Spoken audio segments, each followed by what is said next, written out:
Up next on Lion TV, Luke Pruitt has a story on a special event that took place at Harding University. And Curtis Stevens talks with two students helping to make memories last in this week's Lion of the Week. And me, James Stafford, to see how much rain we get in the next 5 days. All that and more, Lion TV starts now.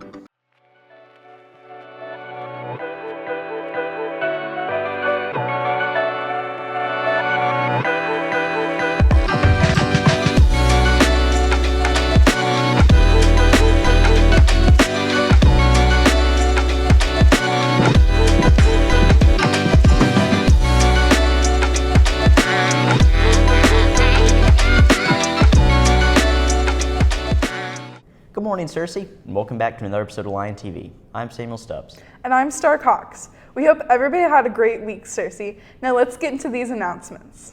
The Cersei High School Fall Blood Drive is November 11th from 9:30 a.m. to 2:30 p.m. Permission slips are available in the West Office. Permission slips can be returned to Ms. Chrysler in room 115. Coach Sitzman is looking for a few volunteers to enter stats on the big screens during the home games.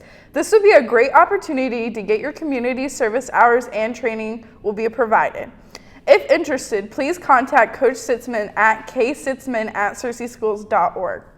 Tryouts will be held December 5th from 4 p.m. to 5:30 p.m. at the SHS baseball field for any 9th to 12th grade student.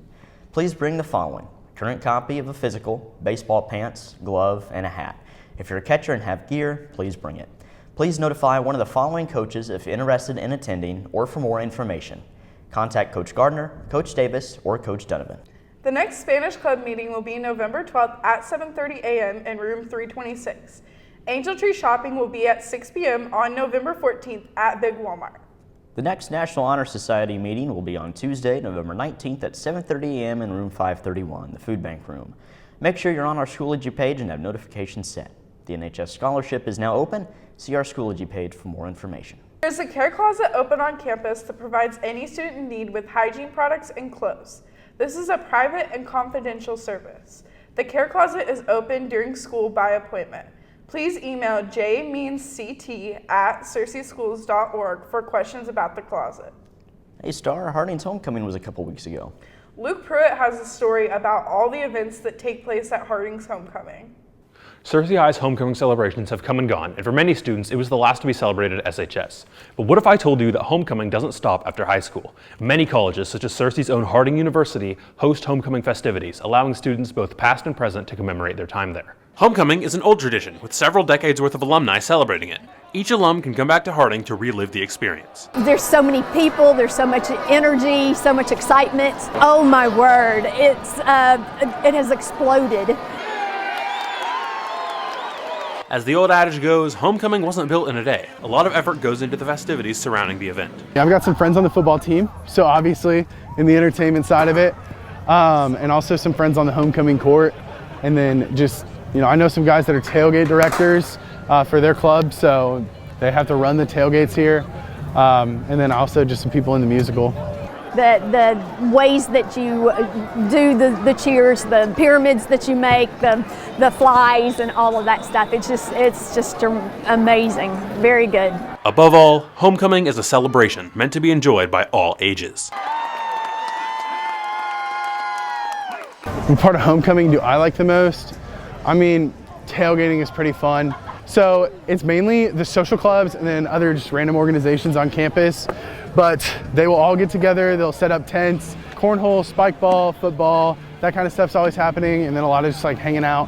A bunch of people make some really good food, so really it's just a good hangout time, and then everyone runs into the football game like you're seeing now. For us, it's just like, oh, we're gonna hang out with our friends and have a good time. With Harding's homecoming behind us, many alumni are making the trek back to their homes across the world. But there's no need to be sad, as no matter how old you are, you can always come back next year. Now, let's send it back to you guys at the news desk. Thanks, Luke. Sergeant Brandon Lofton of the Arkansas State Police was arrested due to an altercation with his wife. Lofton, 41, of Benton, was arrested and charged with aggravated assault on a family or household member, 2 counts of felony terroristic threatening, 2 counts of third-degree domestic battery, and first-degree interference with emergency communications. The Saline County Sheriff's Office responded to a call from Lofton's home on Point View Road at 7:27 a.m. on November 5th. He was then transported to the Saline County Detention Center and has been placed on administrative leave pending the outcome of an internal investigation. Dr. Donald Trump's victory in the 2024 presidential election marked a remarkable turnaround in his political career. Despite facing challenges such as a refusal to concede defeat, a violent insurrection of the U.S. Capitol, felony charges, and surviving 2 assassination attempts, Trump managed to secure the presidency for a second term. His wins in key states like Wisconsin, Michigan, and Pennsylvania helped him surpass the 270 electoral votes needed to clinch the presidency, breaking through the blue wall and solidifying his comeback. At least 6 homes were evacuated after a major wildfire tore through a township in Ocean City, New Jersey on Wednesday. The fire broke out in Jackson Township around midday, at which time officials cautioned that it was an uncontained multi-acre fire whose cause was under investigation. By that evening, the wildfire had spread to 175 acres with 20% containment. An additional 25 structures remained at risk late Wednesday, according to officials who had dubbed the flames shotgun wildfire. It's been raining a lot recently. Makes me wonder what's been happening with our local weather. Thanks, Samuel and Star. Looks like today we'll have a high of 65, cloudy, rain of 15% chance, winds northeast 12 miles per hour, and a humidity of 74%. Sunrise is at 6:35 a.m. On to tonight. Tonight we'll have a low of 53 with light showers, rain at 84%, winds northeast 5 to 10 miles per hour, humidity at 80%, and sunset at 5:05 p.m. On to the almanac. The high is 83 and the low is 48. The monthly average precipitation is 4.77 inches, and the month to date is 1.73 inches. On to the 5cast.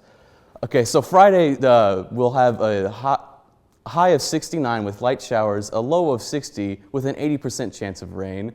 Saturday we'll have a high of 65, light showers, and a low of 56 with a 24% chance of rain. Sunday we'll finally see that sun with a high of 74 and a low of 50 with a 9% chance of rain. Monday we'll have a high of 75, a low of 59 when it's partly cloudy with a 12% chance of rain. And last on the week we have Tuesday with a high of 72, a low of 46, a 50% chance of rain with light showers. Well, Cersei, hi, that's all the weather I have for you. Now let's send it back to the news desk. Thanks, James. Enough of all this storm talk. I'm starving. Do you know what's for lunch today, Samuel? I do. Today for lunch we'll be having Asian brown rice, chicken stir fry, vegetable egg roll, classic cheeseburger, chicken and cheese crispito, and milk. That sounds absolutely delicious. Be sure to thank all of our lunch ladies for the hard work that they do preparing our food. Curtis Stevens has 2 Lions of the Week with us this week, and they're the yearbook editors.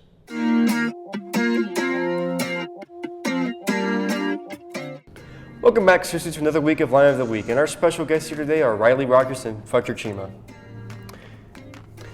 So, ladies, what made you want to do yearbook?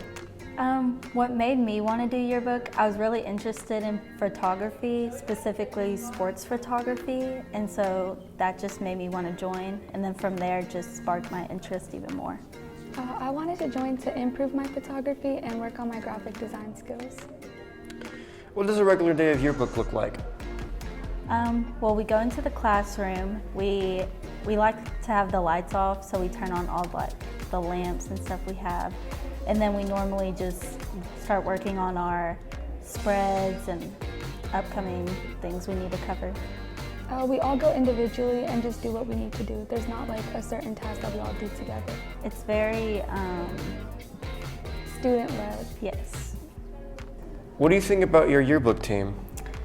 I really love our yearbook team. I feel like we all work really well together and we have a lot of fun, and because we have fun, it makes yearbook a lot easier and helps us get our work done faster.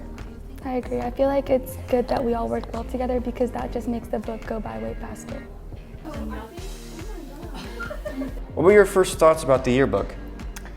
My first thoughts about the yearbook were I thought it was very complex. Not to say that it isn't complex, but now that I know more about it, it's a lot easier than I thought it was. So I just thought it would be hard. When I first joined it, I didn't know there was like that much work put into it, and now that I'm in it, I understand there's like a lot of process to go through. What would you recommend to anyone who wanted to join? To anyone who wanted to join, I would recommend that you feel comfortable talking to people and putting yourself out there, because if you're shy or you don't like to participate in things, it's not really gonna work out for you. I would say don't be afraid to make mistakes because there's like a lot of different things in yearbook than other classes. So it's good to like learn and make mistakes. Unfortunately, that's all the time we have left in this week's Line of the Week. I'm Curtis Stevens, and I'll see you next week, Cersei.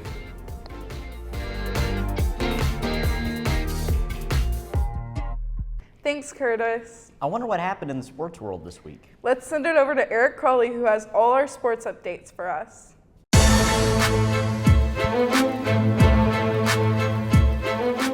Happy Friday, Cersei High. Let's dive right into these sports announcements for today. The SHS football team took on DV last night, and we will have scores and results for you next show.